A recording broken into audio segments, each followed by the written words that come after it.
Number ایک یہ کہ یہ جو 4 اسماء اللہ کے آئے تھے ان کا تعلق ہے براہ راست ان 4 جو فرائض چہارگانہ حضور کے ہیں۔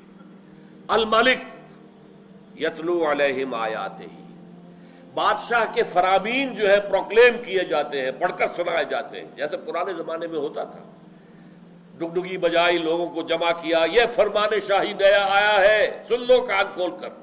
یہ الملک کا یہ گویا کہ عکس ہے، یتلو علیہم آیاتہ۔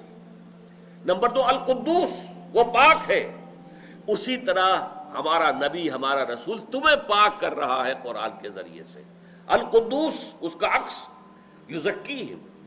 العزیز، مقتدر اعلی، قانون ساز، دی لا گیور، اس کے لیے یعلمہم الکتاب، اس کی شریعت، اس کے احکام، اس کی طرف سے منزل شدہ ڈوز اینڈ ڈونٹس وہ تمہیں سکھا رہا ہے۔